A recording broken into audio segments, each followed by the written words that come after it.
Hi guys. So welcome to Into the Fitness Metaverse. I'm your host, Olivic's Community Manager Angus.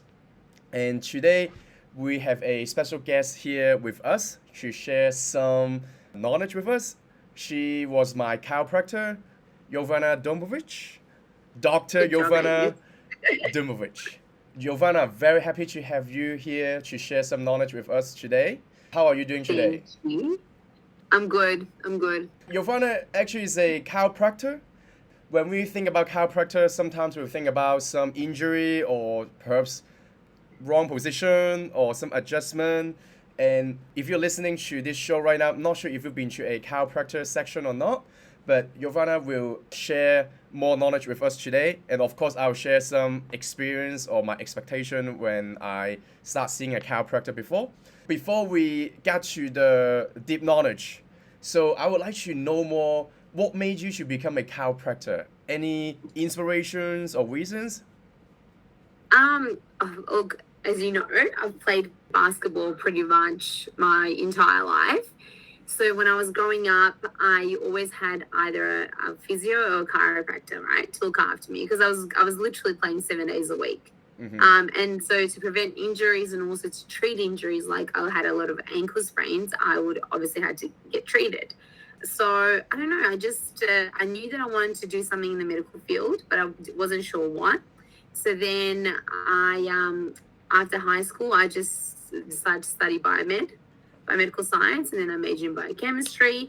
And then while I was studying, I was also working in a lab. And then I found that, it was amazing because it was a great opportunity and all that. But also I found it quite not my jam. So then I knew that I wanted to do something with people.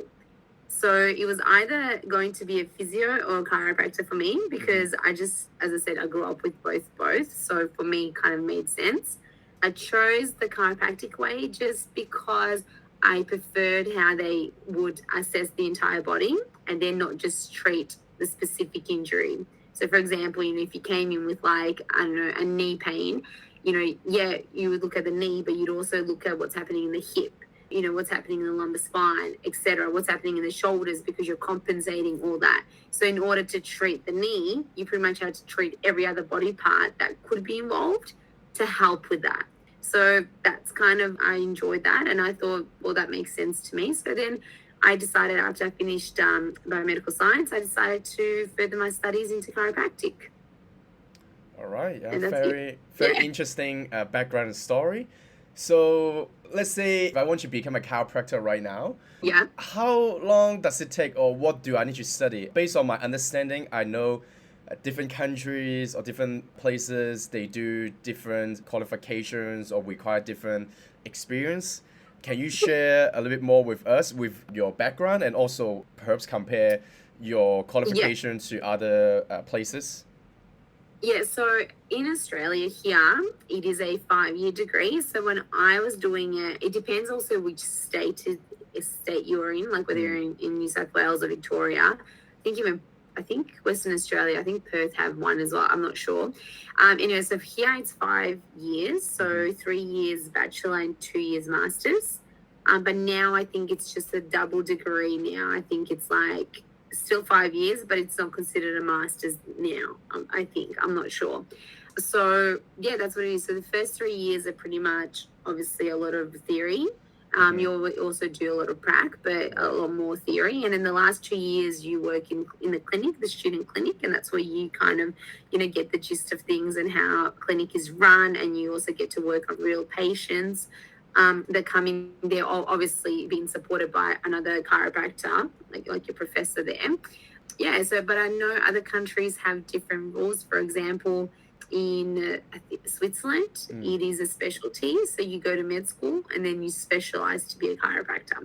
So if I was to go to Switzerland now, I would not be qualified to work as a chiropractor there. Wow. I had to study. Yeah. So it's a bit weird, but that's kind of how it is, which is, yeah. So I think, I don't know what the states are like. I think they're very similar too. I think you just go straight into chiro school. Do you know, Angus? I also have a friend in US. He's a chiropractor. I believe he finished his undergrad in a 4 years university first, and then he Yeah. needs to go to chiropractic school for another 4 years Yeah. program. Based on what he told me, the first in 3 to 4 semesters, they need to do a lot of like theory or kind of classroom lessons, and then rest of Yeah. the degree they need to do lots of practical, and then some maybe an exam as well. He also mentioned the qualifications compared to other places is very different. He also mentioned in some country you might not need a certification or degree from it. You can already open a clinic. He also mentioned Oh, if he wants to relocate to Europe, they'll be very different. They might need to go through some exam or some process as well, which is not like yeah. they can just go into a country and then with what he has in the US and then do what he's doing. So Yeah. I kind of got Yeah. the way Same. different Yes, country it requires different depends. stuff. Yeah. So, for example, I could work in Hong Kong with Mm-hmm. my RMIT degree. So then, usually countries will have like a list of universities where you graduated from, and they'll accept that. I think the UK no longer have an exam. I'm pretty sure. I think they used to have an exam, but I don't think they have that anymore. I think you can just go if you're from Australia. So, I mean, if you have a degree in RMIT or Macquarie's in Sydney. So, yeah, that's it's quite interesting though, because at the end of the day, we all do the same thing. Yep. It's not like the spine doesn't change. Spine's the same in every person. So it's not like people in Europe have different spines to people here, in Australia or vice versa. So I find it, the only thing that would be challenging is the language barrier. That's it. Got it. You know what I mean? Got it. So I understand, countries have, different qualifications, blah, blah, blah. But I also think, what, a spine's a spine. So they're not going to do anything different like here or there. I just think it's a bit silly. Yeah, speaking of language barrier, I totally understand what you as trying to say. I've been to a couple chiropractic sections with you and then other chiropractors as well. So communications between the chiropractor and the patient, it is very important because for my first treatment, I have no idea what I would do. I thought I'm just like laying down and then maybe the doctor would do some check for me and then I can go. But actually, no. I remember the section was with you and others as well. I know different chiropractors do different ways assessment or different treatment, but with you and the other chiropractor, what we did the first section is kind of like baseline assessment, so you understand my body or my habits more. So we do lots of like testing and then move around to check out my range of motion, to check out my imbalance between both sides, and then also do some measurement, not like measurement, some like fitness number, but maybe have a guideline or baseline to check how imbalanced or how give you an idea how to adjust me or give you an idea why I'm feeling the pain or feeling something not normal. So lots of talking between me and you and maybe another chiropractor.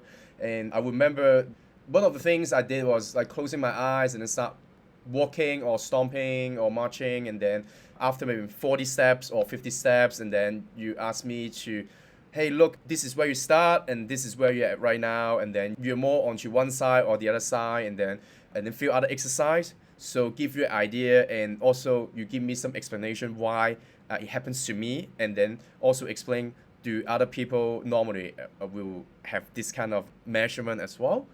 Let's say with the actual treatment, maybe after the assessment, sometimes we do some like dry needle, some like stretching or some like movement and adjustment as well. And I know I talk to my friends when they go to a chiropractor, they may receive different treatment. So what's kind of your style? Or do you do the same kind of treatment to everyone, or depends on patient's situation? Do you know what? It just depends on, it depends on obviously the patient, right? Yep. So in general, the assessment is the same for every single person. Apart from unless they're a baby, it's a little bit different, a little bit modified. But for adults, assessment's the same, right? So then from there, treatment-wise also will depend on age. So I like to treat kids obviously differently with less force. And obviously I don't do a lot of soft tissue as hard as I do on the adults. Yep. And I don't really generally do dry needling on kids that are young. If they're like, 16, 15, and they're able and they're, they understand and they're happy for me to do it, I'm happy to do dry needling on them. But also what's a factor is like in terms of age, like the elderly, I don't like to do too much manual on them, depending on what their, bone structure is. For example, if there's a lot of degeneration, if they're fragile. Sometimes these people, these elderly can just sneeze and break a rib, right? Like fracture a rib because they've got, osteopenia or they've got osteoporosis, etc. Right? So all those factors come in to deciding what kind of treatment you're going to give to your patient.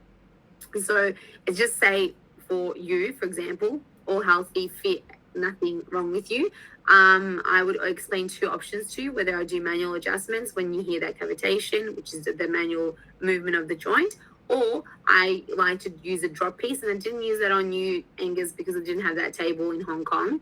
It was just a drop piece table. It's just a little bit less, it sounds like loud, but it's a little bit less force.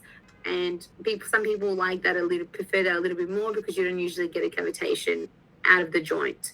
People don't like to hear the cavitation, the cracking sound, even though that's not what's happening. There's no cracking involved. It is just gas and air coming out. So, but some people don't like to hear that. So then you've got to be mindful of that too, like you've got to adapt your techniques to suit the patient, right? Otherwise, you shouldn't be really treating everyone. So I like to do some manual adjusting, drop piece. I like to do a lot of soft tissue release. So whether it's like a trigger point release, whether it's a fascia release, whether it's stretching, I like to do that. And I also use a lot of dry needling in my approach. So my patient will come, I'll assess them, we'll do range of motion, whatever needs to be done, adjust their spine, and then I like to work with their muscles a bit. I also incorporate afterwards, I like to figure out which area is lacking in strength. So then we work towards strengthening specific muscles, through techniques. They don't usually do it with me in the clinic. I give them stuff to do at home. So that's the kind of the way I treat. Is it any different to the way I treated you? I don't think it is, right? When we're seeing each other for treatment, I think, lots of dry needle and some adjustment for sure. For adjustment, for you listening to our show right now, if you're not sure what adjustment is, maybe you can give the official explanation. But for me, is basically the patient will maybe lean onto one side. Jovana basically and I were having conversation about some other topic to make sure I'm not paying attention what she's doing. I'm leaning on one side. She'll ask me to take a deep breath, and then she'll give me a push, and then she kind of cracking my body.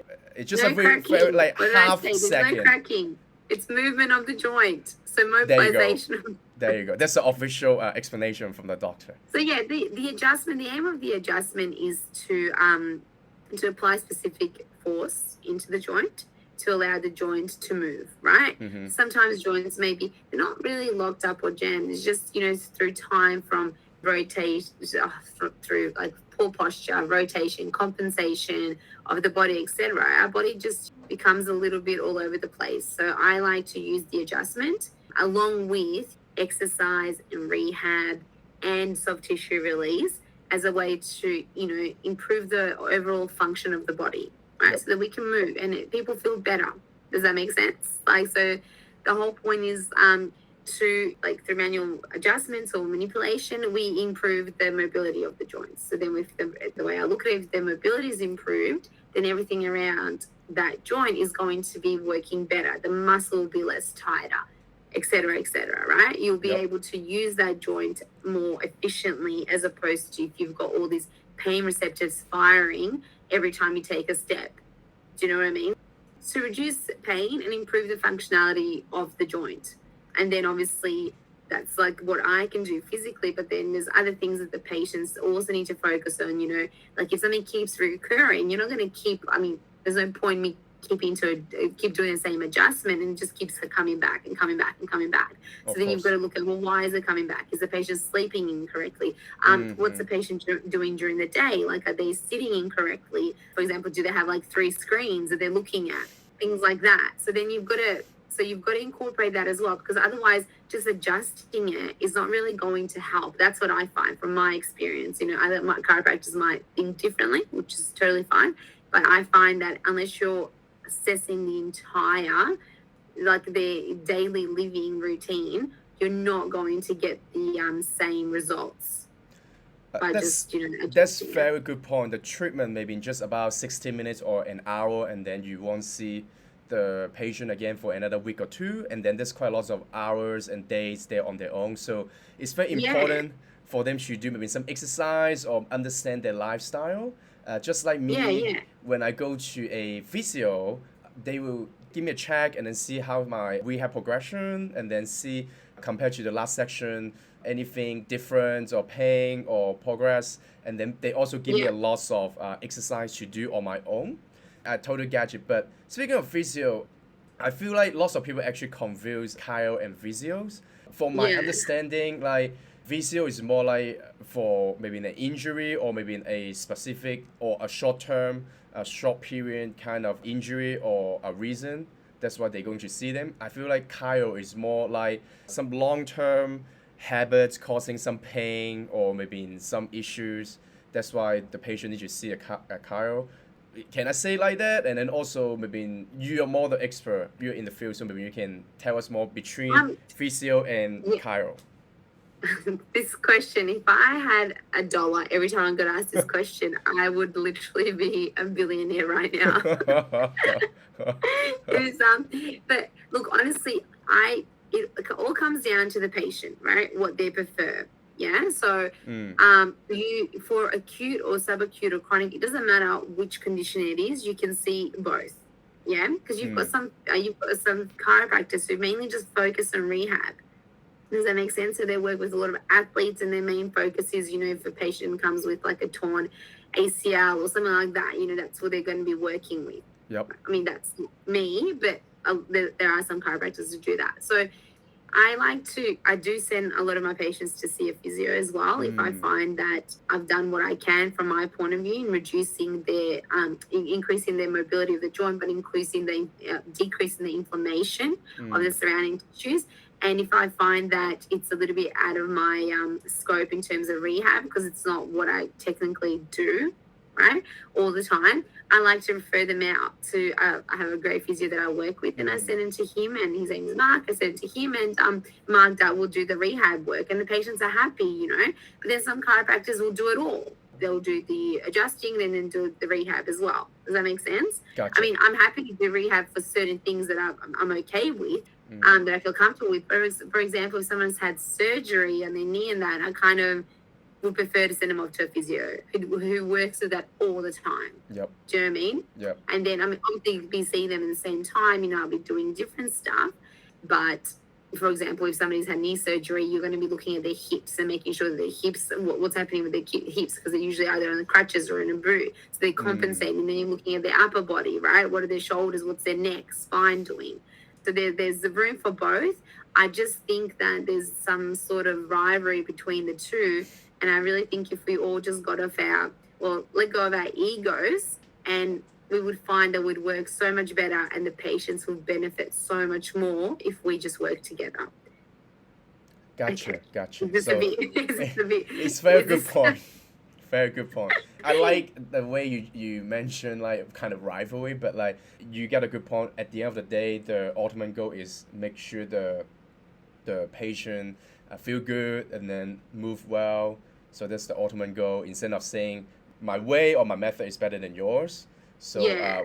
That's a very good message. And again, if you're listening and not sure who should you see, I think Dr. Jovana actually gave us a really good idea. Like, what do you need to do? So I just think, you know what, it's important just to be honest, and it's important to also understand your limits as a practitioner, no matter what you do. Yep. You can't be good at everything. You can't be treating everything.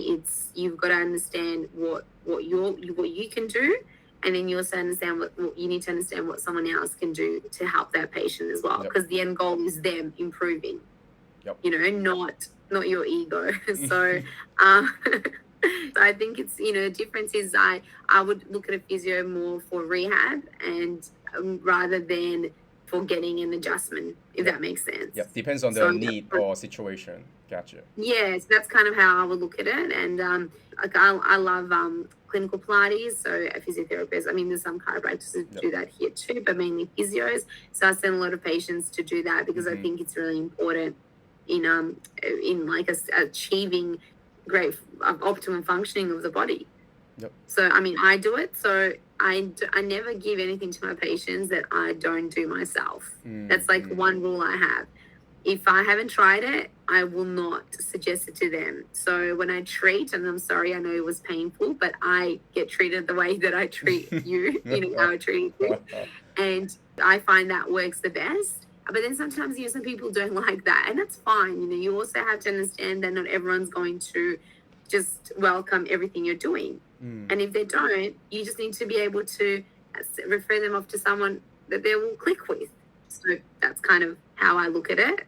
So there's no rivalry from my point of view in terms of, who you should see, a chiro or physio. I just think that you should give both a go. Yep. And I think both have a place in getting a person to their optimal health and well-being. Let's say, for example, like me or maybe my friend, we want to stay healthy, or maybe do like some checkup, or maybe even my grandma. Who should see a chiropractor, or and also how often? Because I know, let's say my friend, also a chiropractor in US, he's specific to see like little kids. Obviously the way he treat the kids are different, but also chiropractor is more focused on the spine and then the body, right? So we all have a spine, as you mentioned earlier. Yes. Should we all go to see a chiropractor, or maybe it just depends on some special occasion, then we should start seeing? No, I think I mean, obviously I'm going to be a bit biased here and say yes. I really do believe that everyone should be seeing a chiropractor. I don't see why not. There's no, I mean, sometimes it may be a contraindication, but the chiropractor will be able to adjust to that. You know what I mean? Might be using less force or different treatment. It's, you maintain your car, so why wouldn't you maintain your body? And, if you're not seeing a chiropractor, then you should be seeing a myotherapist, or you should be seeing a physio. You should be seeing somebody that's going to be taking care it's going to be helping you to take care of your body. Because if your body is in chronic inflammation, which is what happens, right? Then a lot of other things are going to happen. A lot of other issues will arise. And chronic inflammation leads to many things, many diseases. So you want to make sure that you're not in that chronic state. So then you need to look after it. So whether it's through a chiropractor, whether it's through a physio, osteo, myotherapist, you need to do something. And especially if you're exercising, you really then need to do something, because you're constantly loading your body with so much tension, right? Yep. So then if that tension is not released, it's going to damage certain joints. It's going to cause, ligament damage or tendons or, muscle tears, etc. So then, or if you're compensating, for example, if you've rotated to the right, that means you're putting more pressure on that right side. You're not building up the same muscle strength on the left, Yep. when you're lifting. Does that make sense? So I think it's important to be getting checked. And I think you should go and visit a chiropractor at least once in your life to find out what it's about. Don't diss it until you try it, with everything. I say to my kids, they're always like, I don't want to eat that. I'm like, you try it. You try it, and then you tell me you don't like it. So same thing with seeing a chiropractor. There's a lot of this, because you see a lot of YouTube videos of chiropractors just cracking necks, or, all this. And it's like, oh, it's so funny. The younger generation come to me and they're like, are you going to do the TikTok videos and all this stuff to me? And it's quite funny, and I'm like, I don't even know what TikTok is. Like, I have not been. I mean, I've seen videos, but I have not been on it myself. So it's kind of like, I think there's a lot more knowledge about chiropractic now than there was back in the day. So that's a positive. A lot more people are intrigued to find out whether it's for them. The only issue is then finding someone who's going to fit with your needs. If that makes sense. Gotcha. So we don't always click with everyone, and I have patients that I don't click with. And as I said, I'm not opposed to referring them out. I mean, it's not good for them, and it's not good for me as well, having someone who doesn't want to be there. In short, yes, you should be seeing a chiropractor. Yeah. Okay. That's a good advice. So So for our community, our fitness metaverse community, we have lots of runners. Some of them run long distance, some of them maybe run recreational. We also just launched a indoor cycling game, so I noticed quite lots of people like to do cycling, could be outdoor and indoor as well. And speaking of that, we have two different games called the story is called Dustland. One is called Dustland Runner. So players will listen, put their headphones on, go out and then walking or running. Usually the mission is about only 20 minutes, and then they will earn some like items. But also in our social media, I see lots of community members also say they like to do maybe a 20K run or 40K run, or they even share their running experience. They love to run long distance. The cyclists might actually like cycle on the highway or outdoor, like very long distance, and they post their Strava or whatever the workout record to show us. And I was like, wow, that's very impressive. But also that gets me thinking, do you see a lot of issues, or do you see a lot of runners or cyclists during your chiropractic career? And because I'm also a coach, and usually runners, when they come in, they usually mention they run a lot, and then that cause them some kind of pain or some limits some of their range of motion. So I just wonder, for your as a chiropractor perspective, do you see some common runners injuries or maybe some issues? I would like to hear. Yeah, no, so definitely you're right. I think with runners, the issue is that they're amazing, but the issue is that a lot of them perhaps don't do a lot of strengthening work on their muscles. So then you find, because they're so lean, that a lot of the issues actually can be resolved with just strengthening specific muscle groups. Do you find that as well with your training? Yes, most of them, when they first walk in, they told me they barely do some like strength training before, and then even they do, they may not do specific muscle group they may need to work on, and then that's why, as you said, like perhaps like strength training, or they're missing the training piece, and then that's why they come to me, and then they said, I heard like I need to get some strength training to improve my running, or make their body feel better. So the issue, the first thing that I always say to like runners, which I think is really important, but like it's one of they need to invest in like a great pair of running shoes, because when you think about it, that's the only protective equipment they've got to safeguard themselves from injury. So it only makes sense that they need to find ones which, provide this. Other things that they also probably need to look at is like, well, why are these injuries recurring, right? So they need to look at their training schedule, the volume, their flexibility, recovery, strength, and also their form, as we mentioned, needs to be considered. In preventing or even treating running injuries. So like, just like with any injury, it can be either acute, so being like sudden injuries, and they're usually the most painful, or chronic, like low grade abnormal force being applied like repeatedly over a really long period of time, which tend to be, I find, and I'm sure you see this as well, the most common injuries that runners have, right? Because it's just, overtraining, and also they've been doing this for years and years, right? So the correct like treating scheduling needs to be considered in this also, because you treat acute symptoms differently, or acute injuries differently to chronic as well. Does it make sense? Makes sense. So some of the things that I find, and I'm sure you do as well, because I remember at the gym, we were having the runners, and I used to do a bit of running in HK, and the issue that I was starting to get was plantar fasciitis, right? So which is like pain in the bottom of the foot. So I actually got that, and this is why I'm so a bit anal about ensuring that you've got the right shoes, because that happened to me. I was running with incorrect shoes, and on the surface, especially when I was doing the trail running, that's it. Trail running, yes, lots of uphill and downhill. My brain, and also on rough surface and uneven surface. So correct shoes is needed. So that's what happened to me. I started to get really bad plantar fasciitis.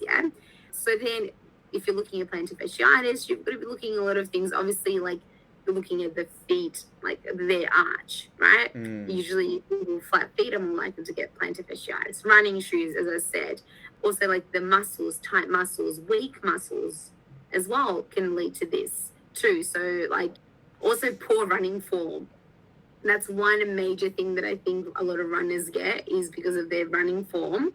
over time, initially they don't really realize it, but over time, that's actually the cause of the injury. Do you find this too with you would see this though with training, like weight training and that as well, right? I'm not a running coach or expert, but I could tell when some people run differently or maybe they don't run very natural, smooth. But Yeah. also, I notice lots of people do like trail running, like lots of uphill, downhill. Yeah. They actually run long distance. But also, I notice whenever they go downhill, which I think, and also I heard some experts say maybe it's not really good for the knees as well. They usually Yes. have different style or different ways to go downhill. So maybe Yeah. those long distance trail runners, they do it on purposely to maybe prevent their injuries or maybe just make them feel Yeah. better. But also, yeah, in strength training or weightlifting, if you performing or lifting with the poor form, that's definitely caused you some injury. Yeah. Not even like over time. It could be just like one section. If you have one bad form or like poor form, and Yes. then that will you feel it Yeah. already, and then you've been out for a while. Yeah, and that's true. And so in terms of like what common conditions are, so you've got plantar fasciitis, runner's knee, which is like knee pain builds up gradually, and it's usually located beneath or around like the kneecap. Yeah, so that's usually what you find with, you know, whether you go up and down stairs, pain or squatting, right? Yep. Then you also have ITB syndrome. So, you know, that's the knee pain on the outside of the knee, like while running. Are you familiar with the ITB? Because I think you would be. I think I ruined your IT band a few times. Yeah, I'm familiar with it, but moving. you're more the expert than me for sure. So Yeah, so I find the IT band tends to be a very common issue with runners. It's usually because they're too tight. And also just not just the IT band, their actual hips. There's lack of range of motion and mobility in the hips. And that causes that tightness to carry through, you know, the the quad, the hamstring, and also the IT band. So that adds to it. Achilles tendonitis is also a very common one. So which is like pain with heel strike. So it can be either running up or downstairs as well, really, with sudden change of motion. Shin splints as well. So obviously shin splints, self-explanatory, pain in the shins, but also a very common one is stress fractures. So this is like a stress fractures at the shin and persistent pain. It can also be the foot, the hip, or thigh or pelvis, wherever, but it's just from prolonged pounding the legs onto the pavement, if that makes sense. So that's where really shoes are very important. You've got to have that cushioning, you've got to have that absorption so that you don't cause these fractures, right? Because these fractures they're a bit more obviously dangerous than shin splints because sometimes you might have to be immobilized for a while. Can lead to surgery, can lead to like walking in a boot on crutches just to allow that stress fractures to heal. And also if that happens, you're probably more likely to be involved in like swimming, you know, for cardiovascular training rather than anything else. So things that are non-weight bearing is what I find. So that's kind of what I see. But also this is what I just mentioned before, this is very common in any kind of athlete. You've got your basketball players, they get stress fractures, shin splints, you know, from the constant pounding. So even I'm guessing tennis players would as well because they have got a constant direction change. Yep. You know, I'm not sure, like I think with weightlifting, it's obviously a little bit more specific to what, like incorrect form, you know, lifting a specific weight.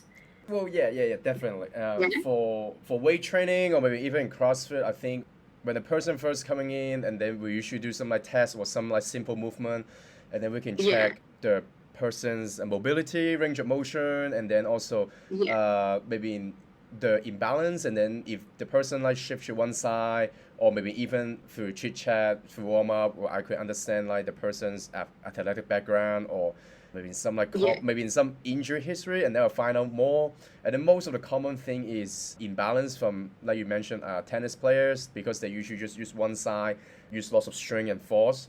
And then dragon boats as well, because you always just sit on the boat one side and then using the force on just like one side, one direction the whole time. Lots of people coming in when they first join the gym, they would say they would have a tight back or like the back feel really weak all the time. And and then we did some tests or checkup with their like athletic background or injury history.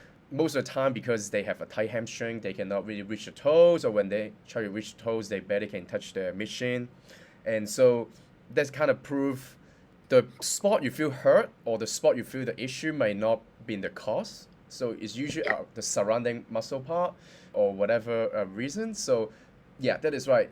Where you feel the pain, you might not just targeting that part, but you might need to do other places to make sure you change up some, maybe the stretch, the habits, and or understand why is it feeling not right.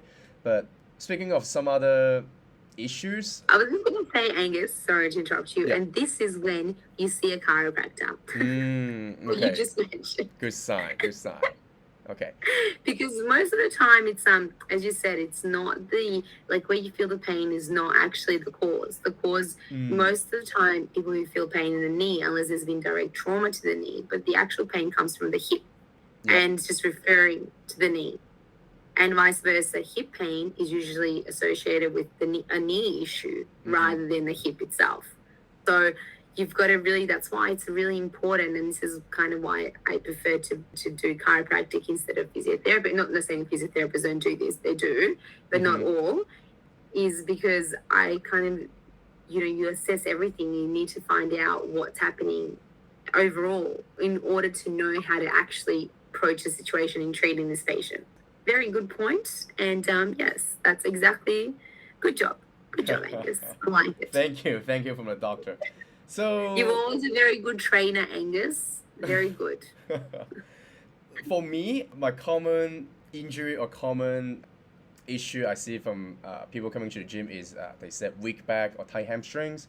What about from your side? Like, what's the common issues from the clients? Do they have something in common? Because, like I mentioned, they have tight back, and the common issue is like they also have poor flexibility on their hamstrings or lower body. So I would like to know more, like when people come to see you, what do you usually face? The issues?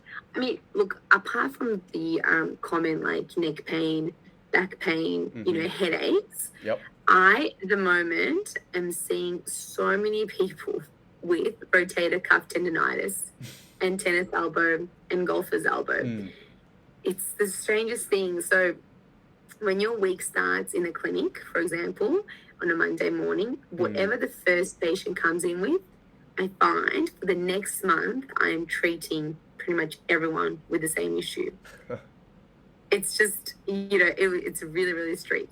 So, for example, I'll focus on rotator cuff because it happens to a lot of us, like a lot. It can happen for a reason or it can happen for no reason, right? So, rotator cuff, are you familiar with rotator cuff? You would be, right? Oh, yeah, of course. Of course. There's sort of a little strengthening in that. So it affects the tendons and the muscles that help move our shoulder joint, right? So it means that your tendons are inflamed or irritated, causing an impingement syndrome. So every time you go to move your shoulder, it pinches that tendon and you get sharp stabbing pain, right? So then it will, like usually occurs over time due to overuse or incorrect positioning of the shoulder, and also in athletes like swimmers, tennis players, or baseball players, because they use this so much that it becomes more like a wear and tear issue. So other times people may just like wake up with it in the morning, so they find this excruciating pain in the front of the shoulder, and like, for example, the first thing they say to me is like, I wasn't able to brush my hair, or like, reach to the side to pick something up, which is like the most common, right, symptoms kind of that I find. So in terms of how do I like approach treatment, is that what you want me to talk about? Because I can talk about rotator cuff all the time. Yeah, sure. Since it's the common issue you face right now. Yeah, so the common, so if anyone's experiencing these kind of symptoms, this is very typical of rotator cuff tendonitis, right? I'll go through a few, Yep. So pain and swelling in the front of the shoulder, pain triggered by, as I mentioned, raising or lowering your arm, a clicking sound when raising your arm above your head, stiffness, just general stiffness, pain that causes you to wake from your sleep. So that usually happens like if you're sleeping on your side, because you compress that area, then that's going to cause, it's already inflamed, that's going to cause like a sharp stabbing pain, and also a loss of mobility in strength in that shoulder is affected. So with what I find with rotator cuff, 9 out of 10, there are other things going on elsewhere.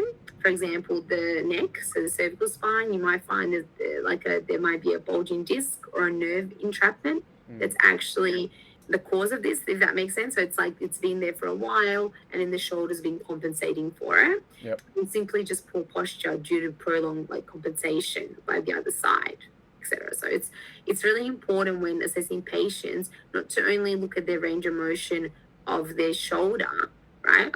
But also look at the integrity of the muscle, and to include a full examination of surrounding areas. For example, the elbow, the wrist, the thoracic spine, so mid back, the cervical spine as mentioned, opposite hip too, because if for example, if you've got a right rotator cuff issues, chances are your left hip is not doing so well either. That's kind of what I tend to do. Depending on the patient's age, I would like to send them up to get scans to know if there's any other contributing factors that might make the treatment or prolong the treatment. Also, to see the severity of it, everyone always wants to avoid surgery if they can, but sometimes surgery can be the only option. So it's important to make sure that from the start, so you're not dragging this on along for 3 months, and then you find out, in the 3rd month, well, this patient is dead, reconstructive surgery. So you just kind of allow them to be in this pain for 3 months for no reason, if that makes sense. Very fair. Yeah, so I normally tend to notice change about the 4th visit with what I do. So I do a lot of dry needling around the rotator cuff muscles, so infraspinatus, supraspinatus, teres minor. I do a lot around the bicep as well and the tricep, because that's all in the same area. As I mentioned, I like to treat the cervical spine. I treat the entire spine, but I mainly like to focus on the neck and the mid-back, because you've got to look at the shoulder blade, what's sitting there. You've got to look in the middle, right? So the mid-back, you've got, your rhomboid muscles. You've got so many muscles overlapping. So you've got to deconstruct the entire body when you're looking at. So it's not just treating one specific part, if that makes sense. So then I see, 4th visit, I tend to see decrease in pain, a slight increase in range of motion. If that happens, then I'm happy to go, okay, I'll explain to the patient, let's go. Are you happy to go for another 6 weeks? We'll treat and see how this goes. Or do you want to go and get a second opinion straight away? So usually, if they're not in extreme severe pain, if they're noticing a decrease in pain, they're happy to just give it a 6 weeks and see where it goes. And by 6 weeks, it tends to improve quite a lot. And then the opposite side starts, because the opposite side has been compensating for that. So then we start treating the opposite side. So, we begin again. But that's pretty much what I'm seeing at the moment, a lot of Angus. And I send them all to go and get some strengthening work once their pain decreases, because it's usually all very much contributed to poor posture due to poor muscle strength. You've got to have muscle strength in order for your body to be up straight. What's going to hold up your joints and your bones, right? Your muscles. So I really emphasize this quite a lot to everyone, and you really see the patients who take it seriously, because they don't come back as often. And when they do, they're in good form. And the ones that don't just expect you to do it. But there's only so much you can do. As we mentioned before, they really need to focus on themselves as well and change a lot of things that are actually contributing to this issue that they've got. Yeah, so based on what you just said, the people get into this kind of pain, or the reason they see you is not just it doesn't happen suddenly. It could be based on their lifestyle or poor habits. So I would suggest you, if you're listening to this right now, you're sitting down, stand up to do some stretching, make sure you loosen your shoulders a bit. Hopefully you don't need to get some serious issues. And like you mentioned, I think a healthy lifestyle and good habits that will play the long-term game. You will, of course, if you want to be more flexible, you won't be able to maybe do a split or change up a range of motion in 1 day or a week, but time by time with the appropriate stretching, or change up your just habit, maybe if you usually work on the desk, work for 9 to 5, every 30 minutes or 1 minute, just stand up or do some quick stretch. That will help as well. They'll play the long-term game. The small things will definitely adds up. And Of course, like we have a chiropractor here, but I don't think she wants to actually see you because I don't think she actually likes to see people have some like bad pain or whatever issues, right? I don't like seeing my patients often. I'm happy. I like to get the work done, and then I like to, most of my patients do come in regularly. They come every sort of 6 weeks, but not because they feel like they want to come in. Like, I'm usually one telling them, I'll see you in like a longer duration, but they're like, no, I'll see you then, because they really appreciate the how they feel afterwards, and they really appreciate looking after themselves. And they know what it's like to be in pain, and they don't want to go back there. So that's why they continue with care. There's some chiropractors that be like, oh, either chiropractors over treat or, some other professions. But it's like, at the end of the day, you leave it up to the patient. And obviously I'm not going to be, for example, I have this one patient, I said to him, I'll see you in 6 weeks. And anyway, he was a bit hesitant. And then I sent him off, it was fine. Then literally 2 minutes later, he came back and he just said to me, Jovana, I think I'll see you in 2 weeks. And I was like, no, I'll see you in 6.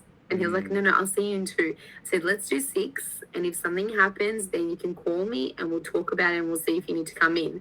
Because some people, people get dependent on you to help them as well. So it's also important not to use that to your advantage, just so that you can be getting numbers. Yep. I think, you need to be honest with your patients. And when you're honest, that's when you really get the results. Yep. So gotcha. That's how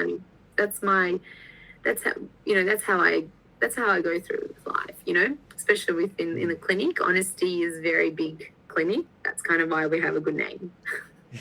Yeah, I'm sure. So sums it up, today Dr. Jovana Dumovic came here to share information about how to become a chiropractor, what do chiropractors do, and also share who should see a chiropractor. You have been one of them. And also, we have a lot of runners in our community. She shares some common cause for pain or injuries for runners. She also shares some patients or some rotator cuff issues, what's the cause and how to fix it. Of course, she gave you a reason why you should see a chiropractor. Again, thank you for sharing your knowledge here today. We're really happy to have you here. Thanks, Angus. It's always a pleasure chatting to you, and hopefully I get to see you soon. But yeah, thank you, Angus, so much. Good luck with everything, and with the runners, just make sure that you guys are taking care of other body parts and strengthening your muscles, not just relying on cardiovascular to get you through. Very good tip. Make sure you take notes, guys. Thank you, guys. Bye-bye. Bye.